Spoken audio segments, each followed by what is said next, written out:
ইসরায়েলকে কি আদৌ স্থায়ীভাবে বয়কট করা কি সম্ভব? গত 18ই মার্চ থেকে যুদ্ধবিরতি লঙ্ঘন করে গাজায় হামলা শুরু করে ক্রমাগত নিজেদের দখলদারিত্ব বাড়িয়ে চলেছে ইসরায়েল। এখন পর্যন্ত উপত্যকায় 50% দখলে নিয়েছে ইসরায়েলি সামরিক বাহিনী। এর ফলে নিজ ভূমিতে অস্তিত্বহীন হয়ে পড়েছেন ফিলিস্তিনবাসীরা। ইসরায়েলি সেনা ও মানবাধিকার গোষ্ঠীগুলোর মতে, গাজা সীমান্তে আশপাশে সেনাবাহিনীর নিয়ন্ত্রণে থাকা সবচেয়ে বড় এলাকায় ফিলিস্তিনিদের বাড়িঘর, কৃষিজমি এবং অবকাঠামো ধ্বংস করে দিয়েছে ইসরায়েলি বাহিনী। এসব এলাকায় এখন বসবাসের অযোগ্য হয়ে পড়েছে। সাম্প্রতিক সপ্তাহগুলোতে এই সামরিক বাফার জোনের প্রতিনিধি দ্বিগুণ করা হয়েছে। এরই প্রেক্ষিতে অধিকৃত গাজা উপত্যকায় ইসরায়েলের চলমান নৃশংসতার প্রতিবাদে গত 7ই এপ্রিল বিশ্বের বিভিন্ন দেশে প্রতিবাদ কর্মসূচি পালিত করা হয়েছে। দেশগুলো ফিলিস্তিনের সঙ্গে সংহতি জানিয়ে ধর্মঘটে যোগ দিয়েছে। এর ফলে দোকানপাট, ব্যবসা প্রতিষ্ঠান বন্ধ ছিল, স্কুল বন্ধ ছিল।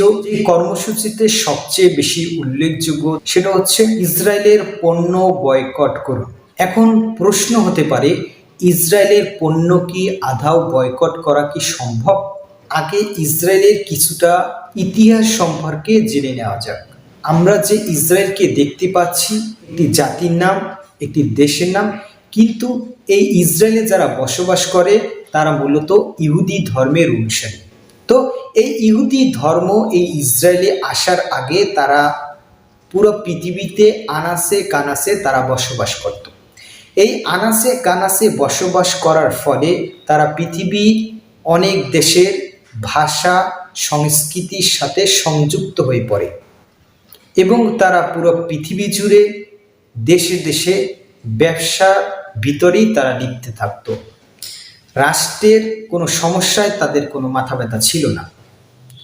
রাষ্ট্রের কোনো ক্লান্তি লাগলে তাদেরকে কাছে না পেলেও রাষ্ট্রের বিপরীতে তাদের অবস্থা চোখে পড়ার মতো। বিভিন্ন রাষ্ট্র থেকে ইহুদিদেরকে তাড়িয়ে দিতে তারা বাধ্য হন।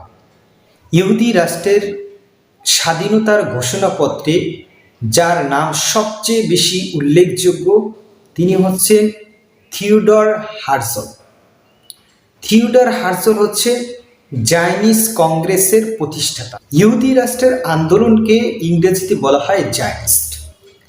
1857 সালে সুইজারল্যান্ডে প্রথম জায়নিস কংগ্রেস অনুষ্ঠান অনুষ্ঠিত হয়, যার সিদ্ধান্ত করা হয়, যে সিদ্ধান্তটা মোটামুটি ব্রিটিশদের মতনই। ব্রিটিশরা দক্ষিণ এশিয়ায় এসেছিল প্রথমত ব্যবসা করার জন্য। পরবর্তীতে তারা ব্যবসার নামে শোষণ শুরু করে, শোষণের পরে তারা শাসন শুরু করে। অনুরূপভাবে তাদেরও সিদ্ধান্ত ঠিক এমনই হয়, প্রথমে ফিলিস্তিনে তারা যাবে কৃষি এবং ব্যবসার জন্য, পরবর্তীতে তাদেরকে শোষণ শুরু করবে, এরপর তারা শাসন শুরু করবে। সিদ্ধান্তটা প্রায় এরকমই। এই ইহুদি রাষ্ট্র তৈরি হওয়ার জন্য সবচেয়ে বেশি সহযোগিতা যে জাতি করে সেটা হচ্ছে ব্রিটিশরা। এই সহযোগিতার ফলে ওসমানিয়া খেলাফতের পতন ঘটে এবং পুরো পৃথিবীর মুসলমানের ভিতরে ঝগড়া বিবাদে লিপ্ত হতে থাকে এবং আরব রাষ্ট্রগুলো ক্রমে ক্রমে ভাঙতে থাকে এবং প্রথম বিশ্বযুদ্ধ হয় এবং দ্বিতীয় বিশ্বযুদ্ধেও ইহুদিদের অবস্থান রয়েছে এবং জাতিসংঘ তৈরি হওয়ার পিছনেও ইহুদিদের অনেক অবদান রয়েছে। ইসরায়েলের যে সমস্যা, ফিলিস্তিনে যে সমস্যা, এই সমস্যার সমাধান করার জন্য আপনি কার কাছে বিচার দিবেন? ব্রিটিশের কাছে? কার কাছে বিচার দিবেন? জাতিসংঘের কাছে? জাতিসংঘের 5টি দেশের ভিতরে 4টি দেশ ইসরায়েলের পক্ষে কথা বলবে। কেন? ইসরায়েলের সবচেয়ে পরোক্ষভাবে যে সহযোগিতা করেছে তা হচ্ছে ব্রিটিশ। দ্বিতীয় নাম্বার যারা সহযোগিতা করেছে তার নাম হচ্ছে আমেরিকা, যিনি ইসরায়েলকে সর্বপ্রথম স্বীকৃতি দেন। তৃতীয় নাম্বার যে সহযোগিতা করেন তার নাম হচ্ছে রাশিয়া। রাশিয়া দ্বিতীয় নাম্বারে ইসরায়েলকে স্বীকৃতি দেন। এখন আপনি বিচারটা কার কাছে দিবেন? এটা হচ্ছে ১ নম্বর বিষয়। দ্বিতীয় নম্বর বিষয় হচ্ছে সুলতানকে পরাজিত করার জন্য মুসলমানের ভিতরে যে পরিমাণ ঝগড়া বিদ্বেষ যে ইহুদি এবং ব্রিটিশরা তৈরি করেছে, যা আজ পর্যন্ত চলমান, যার আধাও মুসলমানরা সমস্যার সমাধান করতে পারেনি। কিন্তু এই সমস্যা কি সমাধান করা কি সম্ভব? প্রশ্ন না হলেও হা বলা অনেক কঠিন। একজন ইহুদি যদি চায় খ্রিস্টানদের ভিতরে দ্বন্দ্ব লাগাতে, তারা পারবে, অথবা খ্রিস্টান বা অন্য ধর্মাবলীর ভিতরে দ্বন্দ্ব যদি লাগাতে চায় তারা পারবে। কেন তারা পারবে? কারণ একজন ইহুদি যদি চায় সহজে মুসলমান, হিন্দু বা খ্রিস্টান ধর্মে কনভার্ট হতে পারে, কিন্তু একজন খ্রিস্টান, হিন্দু, মুসলমান ইচ্ছা করলে তিনি ধর্মে কনভার্ট হতে পারে না।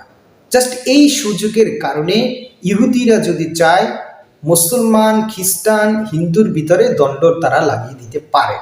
তৃতীয় নম্বর বিষয় হচ্ছে পণ্য বয়কট।